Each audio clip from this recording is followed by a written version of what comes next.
evangelho puro e simples. Leva a vida por onde ela passa. A Rio para nós é viver em família. A Rio para mim é exercitar o amor. Viver o verdadeiro evangelho. A Rio para mim é cuidado. Para mim é missão. A Rio para mim é serviço. A Rio para mim é o aconchego para aqueles que precisam de carinho e acolhimento. Amém.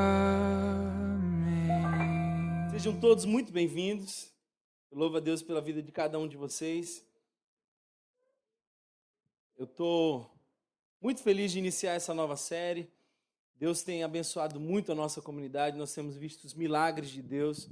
E eu queria muito compartilhar com vocês um texto que está lá em Salmo 139, apenas um versículo, versículo 13. Se você puder observar comigo o versículo 13, nós lemos o Salmo quase que todo no início, mas eu queria que você prestasse bastante atenção no versículo 13. Tu criastes o íntimo do meu ser e me tecestes no ventre de minha mãe. Eu te louvo porque me fizeste de modo especial e admirável. Tuas obras são maravilhosas. Digo isso com convicção. Meus ossos não estavam escondidos de ti, quando em secreto fui formado e entretecido como nas profundezas da terra. Teus olhos viram meu embrião, todos os dias determinados para mim. Foram escritos no teu livro antes de qualquer deles existir. Pai, eu te louvo por essa manhã. Eu te peço que teu Espírito Santo fale conosco. Eu te peço, Senhor, que a gente possa ter um tempo precioso, que a gente possa entender um pouco mais da tua palavra. Espírito Santo, fica conosco, é isso que eu te peço. Amém, amém. Essa série de mensagens que a gente está começando, chamada Grandes Questões, é para todos aqueles que estão vivos. Então, se você está vivo, eu acho que essa mensagem tem a ver com você. E deixe-me dizer uma coisa, é possível você estar aqui e não estar vivo. Ontem eu estava vendo um clipe de uma música que eu acho que quase todos vocês conhecem, que chama The Wall, a banda de rock chamada Pink Floyd. Alguns mais antigos conhecem muito bem essa música, até já cantaram essa música. E essa é uma música interessante, e o clipe eu acho interessantíssimo, porque vai transformando crianças com face, com cara, com criatividade, vai fazendo com que elas fiquem em série. E o filme vai aprimorando até que as crianças vão entrando no lugar e vão saindo só um produto. E essa, é claro, é uma crítica à nossa forma de viver em sociedade que nos transforma em produto. E é possível que esse produto, acerca dele, se possa dizer que existe, mas que não está vivo. Porque muitas vezes na nossa vida nós estamos correndo tanto que é possível que nós apenas existamos, mas que a gente não esteja vivendo como Deus quer que a gente viva. Mas se você está vivo, talvez você já tenha pensado, a vida precisa ser mais do que isso. Se você está vivo, você experimenta as perguntas, você experimenta os incômodos e talvez você tenha dito para você mesmo em algum momento, a vida precisa ser mais do que isso. Trabalho, lazer, comida, descanso, trabalho, descanso, ver televisão, acordar cedo, pegar o carro, ir trabalhar, vende, ganha dinheiro, volta, compra comida, come, dorme, acorda cedo, final de semana vai numa festa, encontra amigos e espera o Fantástico. E algumas pessoas, quando toca aquela música do Fantástico, já ficam todas arrepiadas porque sabe que mais uma semana, da mesma forma, na mesmice da existência, vai retomar. A vida é mais do que esse processo. Eu lembro que uma vez uma jovem chegou para mim no consultório e perguntou assim, como que a gente para essa roda de hamster da nossa existência? A vida carece de sentido. A gente precisa entender, e para entender a gente faz algumas perguntas. Aliás, o que eu diria para vocês é que o mundo não é movido por respostas, o mundo é movido por perguntas. E nessa série de mensagens nós vamos pensar sobre 4 perguntas importantes que talvez você já tenha feito em algum momento da sua vida ou quem sabe está fazendo agora. Nós queremos trazer mensagens bíblicas, respostas das Escrituras a partir dessas perguntas. Por exemplo, se você está vivo, você já deve ter perguntado para si mesmo de onde você veio. Como você foi formado. Eu não me refiro à concepção, seu pai, sua mãe, mas eu me refiro a algo anterior a isso. Porque se nós entendemos a nossa origem, é muito provável que fique mais fácil de entender o nosso propósito. Se você souber de onde você veio, é muito mais fácil entender para onde você vai. Aliás, essa é uma boa pergunta. Qual é o propósito da sua vida aqui na Terra? Por que você nasceu? Você nasceu para ser mais um? Você nasceu como fruto do acaso? Qual é o objetivo de sua existência? Uma terceira pergunta que você faz é que nessa existência a gente sofre. Nessa existência a gente padece algumas situações. Eu não sei se você, em meio ao sofrimento, já olhou para Deus e perguntou: Deus, por que eu estou sofrendo? Uma máxima que alguns ateus trabalham é: se Deus é totalmente poderoso e totalmente bom, é uma incoerência afirmar que nós vivemos no controle de Deus. Porque se Ele é totalmente bom, Ele não é poderoso para mudar a realidade da nossa vida. Agora, se Ele é totalmente bom, Ele não é poderoso. Na verdade, a pergunta que fica no nosso coração é: se Deus é bom, por que sofremos? E o sofrimento não é a única coisa que nos incomoda. Há uma coisa que nos incomoda ainda muito mais do que o sofrimento. É a morte. A morte é temida por muitos de nós.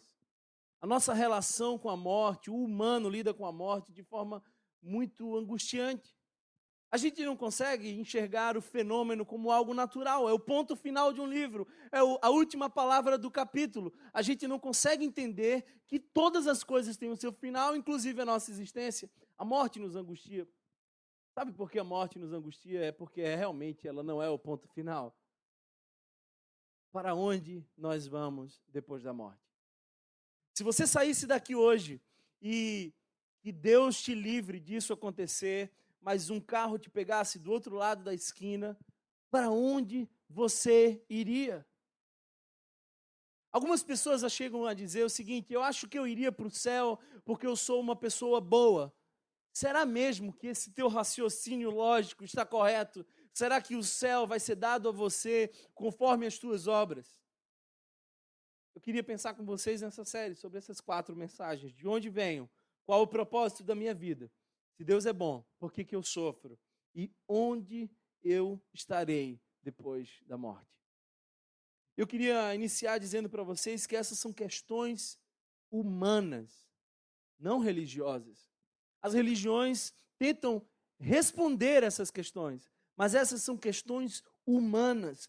Todos nós, absolutamente todos nós, em algum momento de nossa vida, vamos precisar encarar essas perguntas. A diferença entre sobreviver e uma vida bem-sucedida é ter um significado, é ter um sentido, é ter um propósito. A diferença entre existir e viver é aquilo que dá sentido aos teus dias, é aquilo que faz você acordar de manhã e viver, e desejar viver. E há pelo menos 3 tentativas de achar sentido na vida. Talvez você se encaixe numa dessas 3. A primeira tentativa de achar sentido é através de um enfoque místico. A gente olha para dentro e tenta achar ali algum sentido dentro de nós. Se você conversar com algumas pessoas, talvez elas vão dizer para você: olha, o sentido da sua vida está dentro de você. Você só precisa parar, se concentrar, buscar no fundo de sua alma e você vai achar. O segundo enfoque em busca de sentido para viver é a autoajuda. Talvez alguém já disse para você, invente o seu propósito. Crie o sentido da sua vida. Você pode fazer o propósito da sua existência. E talvez muitos psicólogos trabalham nessa perspectiva.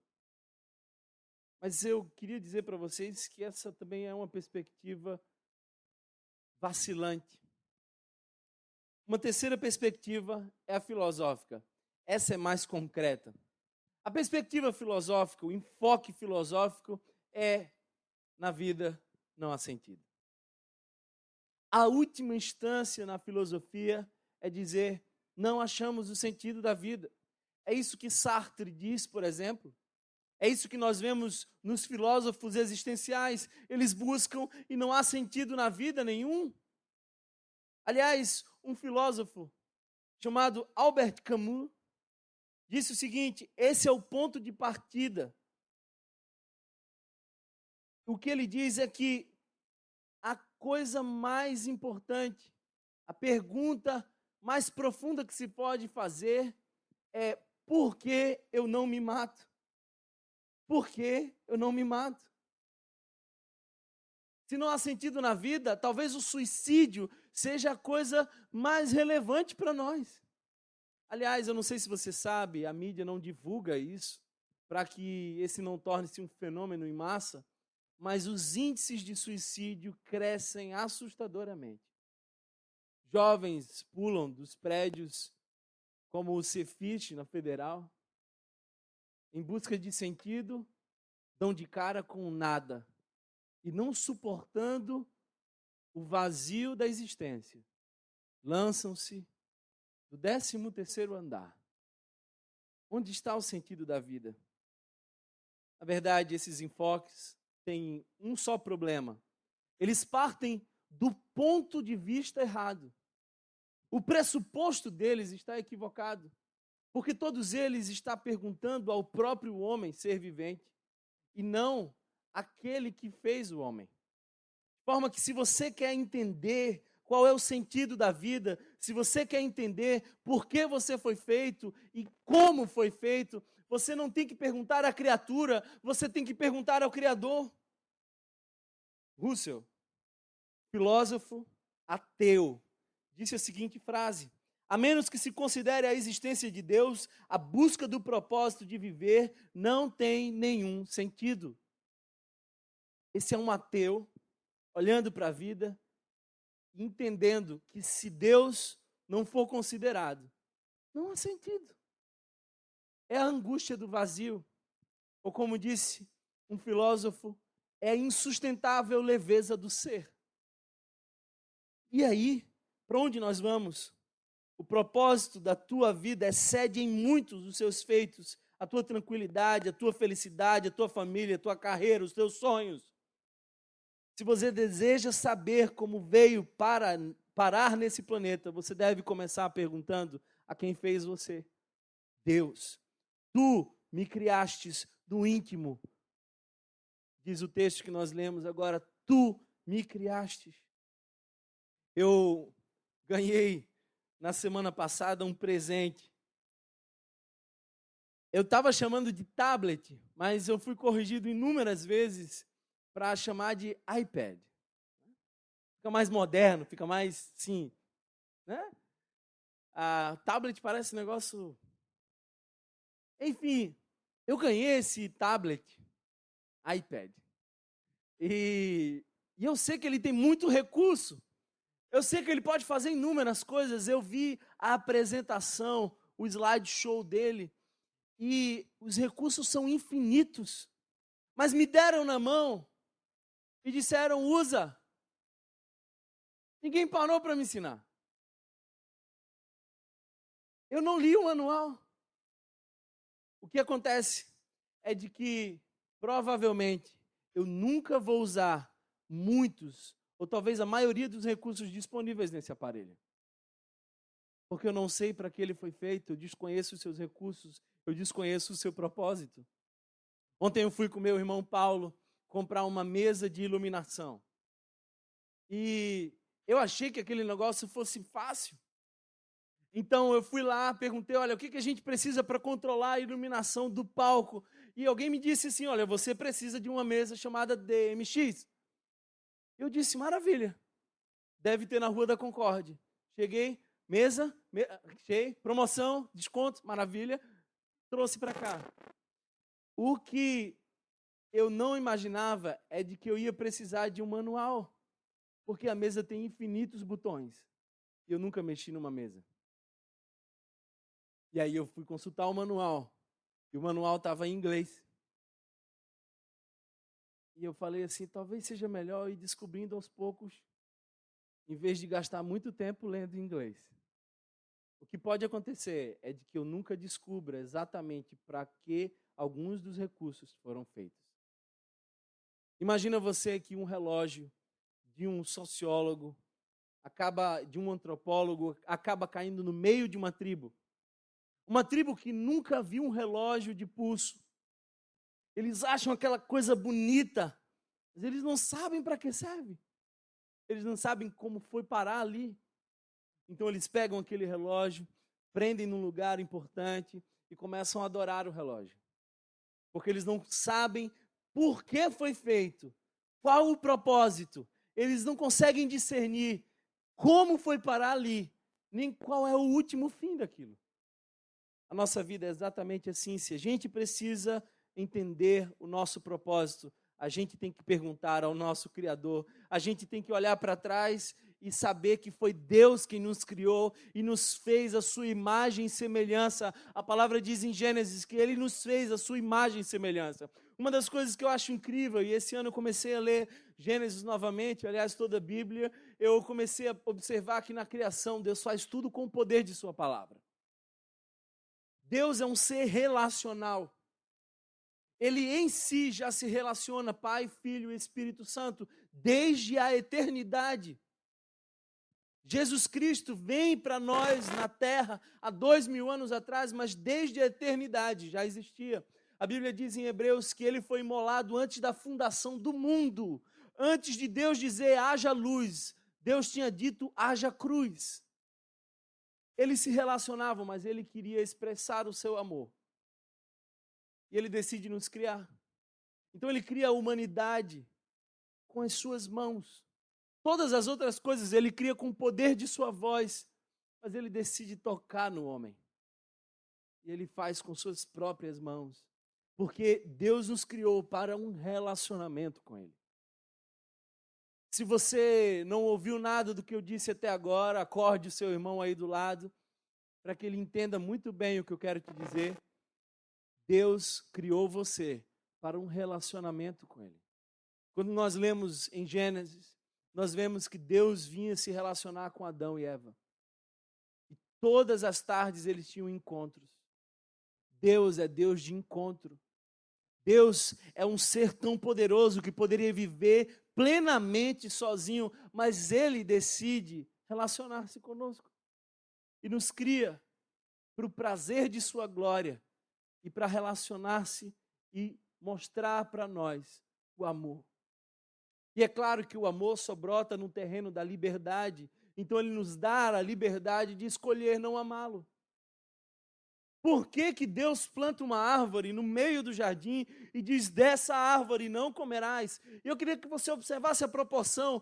Jesus poderia nos ensinar muito bem isso, porque ele decidiu não comer do fruto proibido. Deus fala para Adão e Eva, diz assim, olha, comam de absolutamente tudo, só não comam desse fruto. Por que que Deus colocou aquele fruto ali? Por que que havia uma restrição apenas? É porque Deus queria dar a chance ao homem de ter liberdade, porque apenas a partir da liberdade se pode exercer o amor. Imagina você, homens, que você viesse ao mundo onde tivesse todos os homens, mas só tivesse uma só mulher. O seu amor por ela talvez não fosse genuíno, porque ela é a tua única opção. O que faz o meu amor genuíno é que dentre tantas mulheres eu escolhi a minha esposa e escolho ela todos os dias. Deus nos deu a oportunidade de escolher a Ele. porque Ele queria que nós nos relacionássemos com Ele. Mas isso não aconteceu. Nós escolhemos a única coisa que nós não deveríamos escolher. Se você quer saber o propósito da invenção, pergunte ao inventor e leia o manual. Essa é a palavra de Deus para nós hoje. A minha pergunta é, talvez a mensagem central de nossa conversa hoje é: somos um subproduto acidental das forças da natureza ou somos o ápice de uma criação, de uma mente inteligente? Quando eu estava na escola, me falavam muito sobre o evolucionismo e me falavam muito mal do criacionismo. Eu fui para o seminário e começaram a falar muito mal sobre o evolucionismo, muito bem sobre o criacionismo. De forma que eu decidi olhar para as duas partes, considerar os dois lados. Eu comecei a entender que é Deus quem cria todas as coisas. Eu não tenho problema com o Big Bang. Aliás, até acho que ele pode ter ocorrido, porque quando Deus disse, um Deus tão poderoso como o meu Deus diz, haja luz, isso provoca explosões gigantescas. Eu só não creio que o caos pode produzir ordem. Nunca o caos produziu ordem. Nós precisamos entender que nós somos o ápice da criação. Nós não somos frutos do acaso. Toda perspectiva mundial, todas as perspectivas, filosofia, tudo, absolutamente tudo, religião, trabalha em pelo menos 3 aspectos: origem, dilema e solução. Todas as religiões, absolutamente todas, falam sobre a origem, falam sobre o dilema e falam sobre a solução. O Evangelho nos fala também sobre isso. A origem é que nós fomos criados por Deus. Deus diz lá no Gênesis, façamos o homem. E eu acho interessante porque essa palavra está no plural. Deus está sozinho, mas ele fala no plural porque ele não estava sozinho. Ele é trino, é o conselho da divindade dizendo, façamos o homem. Mas há um dilema. O dilema é o pecado humano. Nós escolhemos outra coisa senão Deus. Nós fizemos a opção errada. E o que eu queria dizer para vocês é que o pecado afetou todas as áreas. Romanos 3, 23 diz que todos nós somos pecadores e estamos destituídos da glória de Deus. Há um pecado em nós que não nos sai. Aliás, eu gostaria de dizer para vocês que o pecado é o nosso DNA espiritual. Nós não somos pecadores porque pecamos. Nós pecamos porque somos pecadores. É nossa identidade. Esse é o grande dilema. Não há um justo sequer. A Bíblia diz que não há um só que busque a Deus. Todos nós fomos afetados pelo pecado. O nosso DNA foi afetado pelo pecado. E o que acontece é de que é preciso uma solução para esse problema. Esse dilema carece de uma intervenção divina. Jesus é a intervenção de Deus. O pecado afetou todas as áreas da humanidade.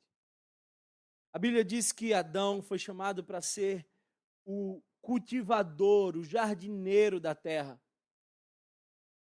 Hoje, nós destruímos, numa velocidade absurda, o lugar onde moramos. Não respeitamos os limites da terra. Poluímos absurdamente porque a nossa relação com a terra foi partida. A nossa relação com o próximo foi partida. Porque a Bíblia diz que Adão e Eva já não tinham a mesma harmonia. Quando Deus vem conversar com Adão, ele diz, foi a mulher que tu me deu. E projeta culpa nela, e as relações já começam a se desfazer, e é assim até hoje. Freud diz que um dos nossos recursos de defesa é a projeção da culpa. Nossas relações interpessoais foram afetadas pelo pecado. A nossa dimensão psicológica foi afetada pelo pecado. A Bíblia diz que Adão e Eva perceberam que estavam nus e se envergonharam. A vergonha entrou porque o pecado abriu as portas. E a consequência do pecado é sempre a vergonha. Nós fomos psicologicamente afetados. Nós fomos afetados na nossa relação com Deus. A Bíblia diz que Adão e Eva se encontravam com Deus todas as tardes, mas a partir do pecado, eles se esconderam de Deus. Às vezes a gente acha que é Deus que foge de nós, mas nós é que fugimos de Deus. Deus está sempre nos buscando, Deus está sempre tentando se relacionar conosco. Talvez alguns aqui não acreditem em Deus. E antes de partir do pressuposto de que Deus existe, eu gostaria de falar sobre a existência de Deus. Durante um tempo na minha vida, eu não acreditei em Deus. Estar falando de Deus para vocês é uma prova de que Deus existe, porque eu, de fato, sempre fui muito questionador. E quando eu iniciei minha adolescência, eu comecei a criticar todo o movimento religioso, e em determinado momento eu desconsiderei a possibilidade de Deus existir. Hoje eu percebo que eu não acreditava em Deus, mas Deus sempre acreditou em mim. Eu estava conversando com uma pessoa que estava me ajudando aqui no espaço, um voluntário, e ele estava dando todo o suporte, mas de repente ele falou para mim assim: olha, você sabe que eu estou ajudando você aqui, mas eu não acredito em Deus. Eu já tinha trabalhado o dia inteiro, olhei para ele, era fim de tarde, e eu tentei resumir da melhor forma possível, dizendo: não tem problema, Deus acredita em você. Deus acredita em você. E Deus acreditou em mim, a tal ponto de que hoje eu acredito em Deus. Ele me amou primeiro, por isso que eu o amo hoje. Agora eu gostaria de falar para vocês de que todo movimento pede um ponto de partida. Tomás de Aquino fala que Deus é o primeiro motor imóvel. Há algo que faz as coisas moverem-se. Você sabe que todos nós estamos nesse momento em movimento, porque a Terra não para, e inclusive o universo inteiro está se movendo. Está se movendo, porque alguém colocou ele em movimento. E eu sei o que foi. Foi Deus, o primeiro motor imóvel. Tomás de Aquino também diz que o que é causa virou movimento de causa. Ou seja, para algo existir, ele teve que ser feito. E há sempre uma causa primária. É como umas peças de dominó caindo, mas há sempre a primeira peça que cai. Essa primeira peça, Tomás de Aquino fala que é a causa primária. A causa primária de todas as coisas, a Bíblia diz: sem ele, nada do que foi feito se fez. Sem ele, nada do que existiria. Nele, tudo subsiste, diz Colossenses. Nele, tudo subsiste. Em Cristo Jesus, que é a causa primária de todas as coisas. Uma outra evidência da existência de Deus é a inteligência ordenada e ordenadora. Deixe-me dizer para vocês o seguinte. Imagine que você está andando numa praia e de repente você vê ali um coração e dentro do coração está escrito João e Marise. Então você passa por aquilo e você tem duas possibilidades. A primeira possibilidade é você dizer: esse fenômeno aconteceu devido às águas que se movem, o vento que sopra, a chuva que cai, e todos esses fenômenos juntos produziram a ordem.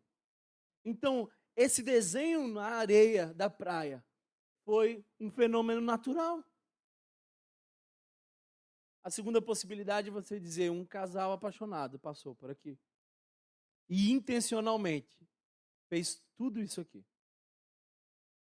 Você entende o que eu estou querendo dizer? Há uma inteligência que ordena todas as coisas. Imagina você, que um dia você chega em casa e tem um bolo de chocolate. Quem aqui, irmãos, gosta de bolo de chocolate? Levante sua mão agora que eu quero orar por você, repreendendo esse negócio na sua vida, porque em 2016 você precisa emagrecer. Amém, igreja? Me convida para comer uma salada na sua casa. E põe um chocolatezinho. Voltando, imagina que apareceu um bolo de chocolate na sua mesa. Você tem duas opções. A primeira opção é a seguinte: seu Manuel da padaria vinha com o seu carro, uma Kombi, e no momento que ele foi fazer a curva na esquina, passou uma criança na frente da rua, na frente da sua Kombi, e ele se assustou com aquilo, e desgovernado, ele pegou o seu carro e dobrou numa rua pequena, sem saída, e começou a descer absurdamente. Na Kombi da padaria, lá dentro, haviam ovos, fermento, margarina, chocolate. E no saculejar daquela Kombi, as coisas começaram a se misturar. Como a rua era sem saída, ele bateu no muro e o que aconteceu? A Kombi pegou fogo.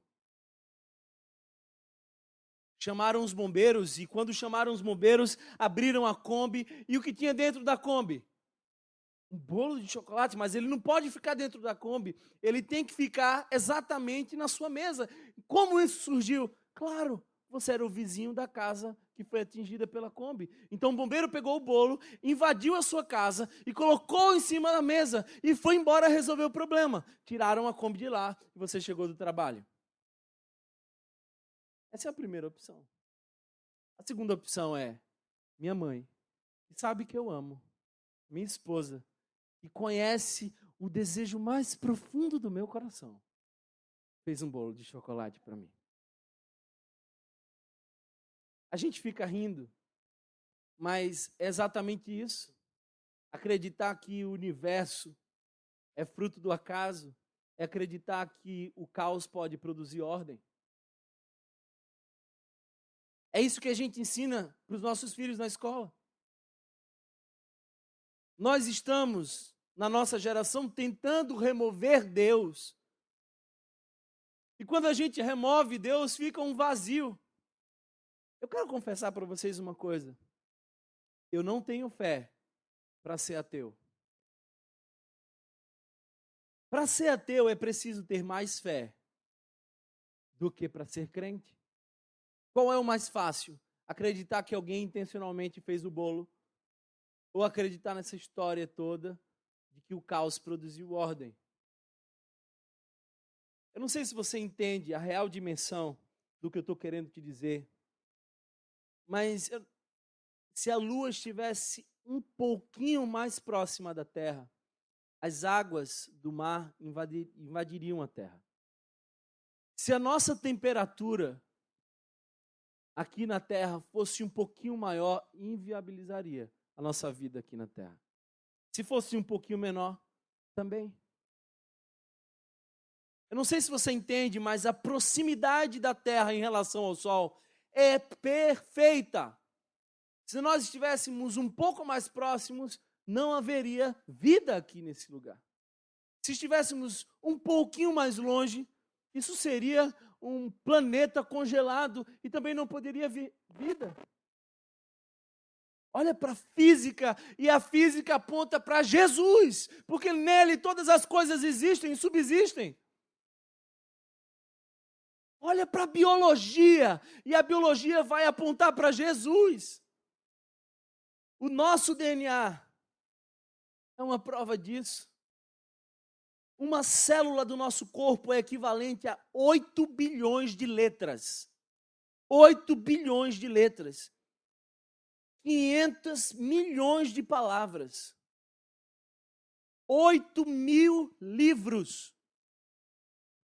Eu não sei se você está entendendo, a nossa célula tem tanta informação e detalhe que corresponderia a 8.000 livros. Agora, quantas células nós temos no nosso corpo? Isso pede uma mente inteligente atuando, criando.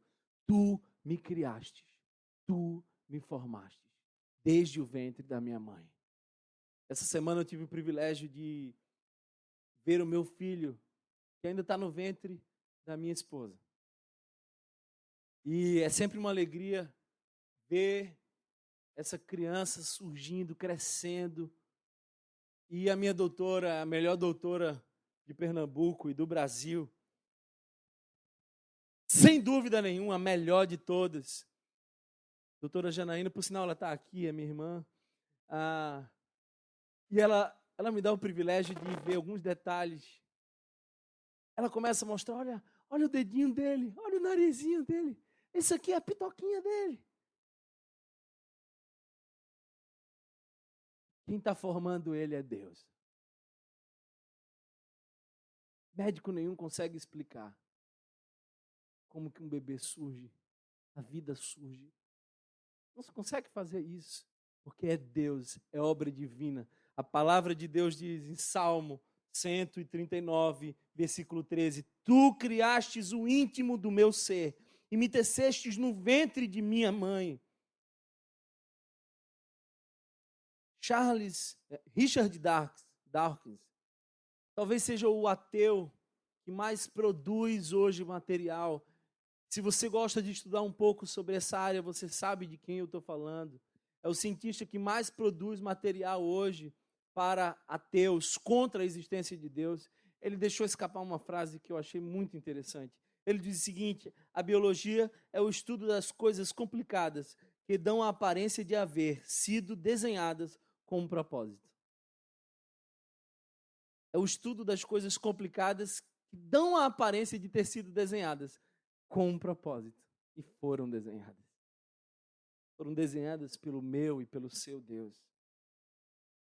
Você já parou para pensar? A lei moral pede um legislador. Deixa-me dizer uma coisa, isso é muito importante, muito importante. Se Deus não existe, tudo é permitido. Se Deus não existe, não há instância maior de legislação, logo você pode fazer o que você quiser. Então, se nós vivêssemos numa sociedade que removesse completamente Deus, e a ideia de Deus, o legislador, nada seria proibido. Eu poderia fazer absolutamente tudo o que eu quisesse, inclusive matar você. A nossa lei moral pede um legislador. Uma outra coisa que eu gostaria de dizer é o seguinte: a psicologia é unânime em dizer: somos seres faltantes. Há um buraco em nossa alma que nada preenche.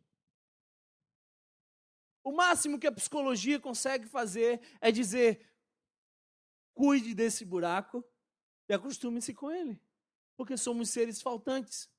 A gente está sempre querendo mais e mais e mais e mais. Agostinho disse certa vez que se nós temos um buraco na nossa alma que nada pode preencher, esse buraco aponta para alguém que é infinito.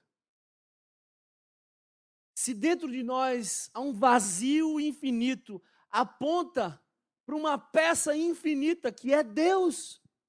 Então, nós podemos entender o que Santo Agostinho diz: criaste-nos para vós, Senhor, e o nosso coração anda inquieto enquanto não descansar em vós.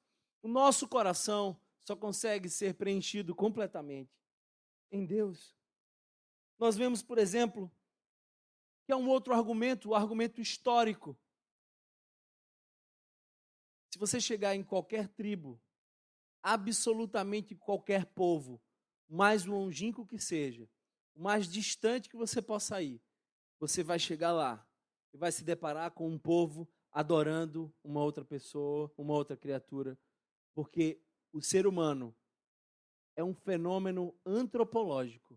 Ele precisa adorar e reconhecer outra pessoa, um ser superior. O que eu quero dizer é que está em nós a marca de que há alguém muito maior que nós. Aí você diz assim, por que existe tanto ateus? Eu vou tentar dizer de forma muito rápida. A igreja cristã, ao longo dos séculos, é a maior fabricante de ateus que se poderia fazer.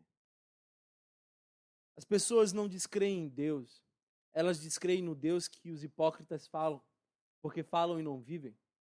Elas não descreem em Deus, elas descreram no Deus que ela esperava que fosse aquele que viesse a socorrer no momento que elas queriam. Então elas desacreditaram no Deus que não fez o que elas queriam.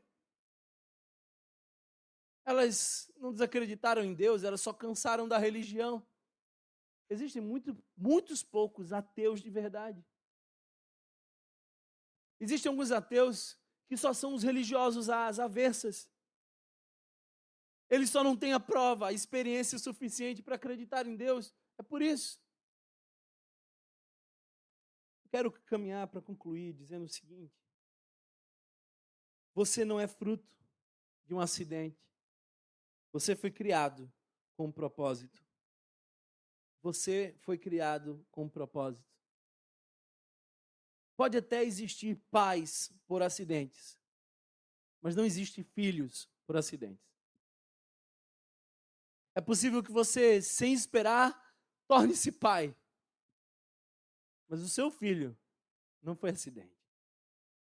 Foi pensado, foi sonhado por Deus.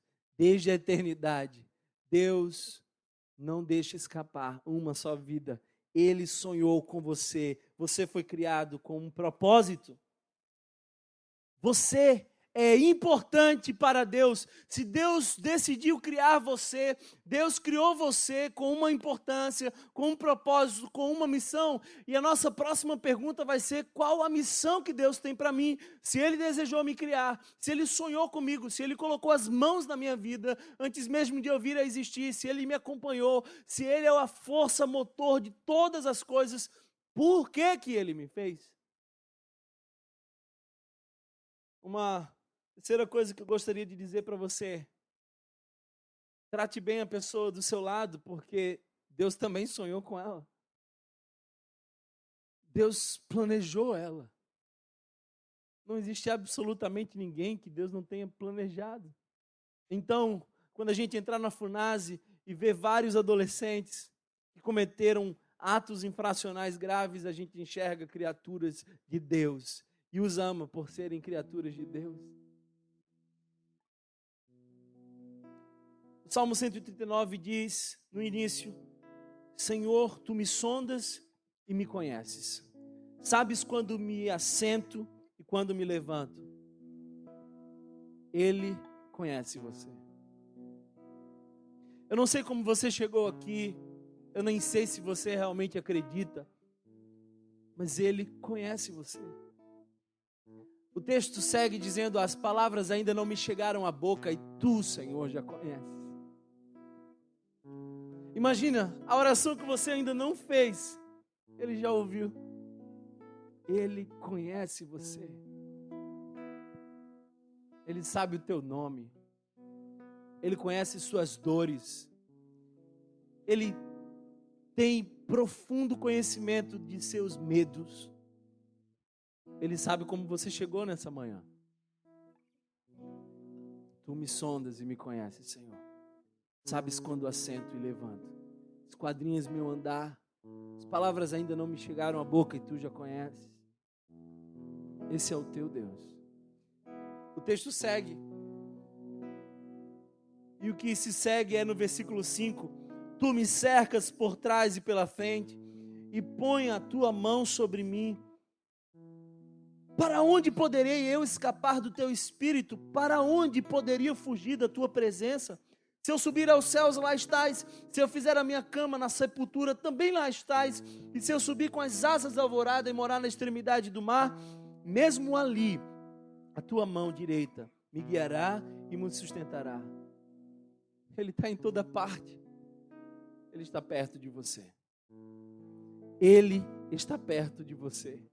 Eu não sei se você consegue entender o que eu estou dizendo, mas o Deus que pendurou as estrelas e chamou cada uma pelo nome, o Deus que fez o universo inteiro existir, o Deus que move todas as coisas, o Deus que conhece o seu pensamento antes de ele passar na sua mente, esse Deus está perto de você. Não há nome mais belo do que Emanuel, Deus conosco. Jesus veio na terra para dizer: eu estou convosco, eu estarei convosco todos os dias, até a consumação dos séculos. Deus está com você. Enquanto você estiver vivo, Deus está com você. E quando você morrer, você estará com Deus. Ele está perto. O salmista diz: para onde eu vou? Eu vou no mais profundo abismo, Ele está. Se eu subir aos céus, Ele está lá. Ele está perto. Ele me conhece. Ele está perto. E o texto continua, o versículo 13 diz: tu criastes o íntimo do meu ser. Tu criastes o íntimo do meu ser. A sua alma é uma impressão digital da mão de Deus. A sua alma é uma impressão digital da mão de Deus. Há um filósofo chamado Nietzsche, Friedrich Nietzsche. E todos que gostam de filosofia, com toda certeza, já leram algum texto de Nietzsche. Nietzsche foi o cara que levantou-se no meio de uma sociedade profundamente religiosa e afirmou com veemência: Deus está morto. Nietzsche está morto. Deus não. Mas eu comecei a dizer, por trás de tanta fúria em dizer Deus está morto, deve ter alguma coisa. Há um coração por trás dessa afirmação. Então fui pesquisar um pouco mais e descobri que Nietzsche, ainda muito jovem, quando estudava, escreveu um poema. E eu queria concluir nosso encontro de hoje com esse poema. Ele escreveu o seguinte: a oração ao Deus desconhecido. Antes de prosseguir no meu caminho e lançar o meu olhar para frente, uma vez mais elevo só minha alma, minha mão a Ti, na direção de quem eu fujo. A Ti, das profundezas do meu coração, tenho dedicado altares festivos, para que em cada momento Tua voz me possa chamar. Sobre esses altares está gravada em fogo estas palavras: ao Deus desconhecido. Eu sou Teu, embora até o presente me tenha associado aos sacrilégios. Eu sou Teu, não obstante os laços me puxem para o abismo, mesmo querendo fugir, sinto-me forçado a servir-te. Eu quero Te conhecer, ó Deus desconhecido. Tu me penetras a alma e qual turbilhão invades minha vida. Tu, ó incompreensível, meu semelhante, quero Te conhecer e Te servir. Friedrich Nietzsche. Deus estava morto, era o que ele dizia, mas a alma dele pulsava dizendo: Ele está vivo e eu quero encontrá-lo. Eu quero encontrá-lo. Talvez você também queira encontrá-lo. Você que foi criado pelas mãos de Deus, sonhado por Deus. Você que não é fruto do acaso, mas é projeto eterno. Eu quero Te encontrar. Tu, na direção de quem fujo, vem me encontrar, ó Deus desconhecido.